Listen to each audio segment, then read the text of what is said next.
आपके घर में आपने चूंटियां देखी हों, चूंटियां चलती हैं, कभी कभी साथ ही चलती हैं, जब भी वो चलती हैं 15 20 50 साथ चलती हैं। कभी एक्सपेरिमेंट भी करके देख लेना, उन चूंटियों के आगे आपको सेब रख दें, एप्पल, क्या चूंटियां उस सेब को धक्का दे सकेंगी? नहीं ना, रुक जाए, क्योंकि चूंटियों के लिए वो सेब एक पहाड़ है। ठीक है, आपने वो सेब वापस उठा के जेब में रख लें, चूंटियों के लिए रास्ता क्लियर हो जाएगा। चूंटियों के लिए क्या था?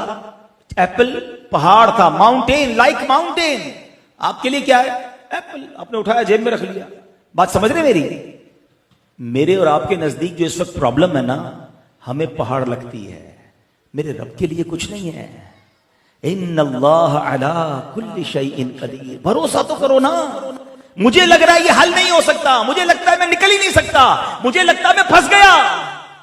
अरे तुम्हें लग रहा है ना, मगर तुम्हारा मालिक बड़ा ताकतवर है, वो बड़ा खालिक है। वो फिरौन के घर से हजरत मूसा को बाहिफाजत मां की गोद में पहुंचा सकता है। वो ऐसी आग जिसके ऊपर से परिंदे ना गुजर सके, वो नमरूद की उस आग में हजरत इब्राहिम के लिए वो आग गुलजार बना सकता है। वो हजरत मूसा के लिए समंदरों से रास्ते निकाल सकता है। अल्लाह अकबर, वो मेरा रब है। हम उस पर भरोसा तो करें। अगर आज मैं किसी भंवर में हूं, अगर आज मैं किसी मुश्किल में हूं, अगर आज मैं किसी परेशानी में हूं, इधर उधर धक्के न खाओ, अपने रब की बारगाह में आ जाओ, उसकी बारगाह में सर झुकाओ और उसे पुकारो। खुदा की कसम, वो तुमसे बड़ी मोहब्बत करता है। अरे वो तुम्हारी मां से ज्यादा तुम्हें चाहता है। हमारा प्रॉब्लम यही है, हम सबके पास जाते हैं, हम रब के पास नहीं जाते। हम सब पर भरोसा करते हैं, हम रब पर भरोसा नहीं करते। अरे उसने तो कुरान में खुद फरमाया है, उदऊनी अस्तजिब लकुम, तो मुझसे मांगो मैं तुम्हें अता करूंगा।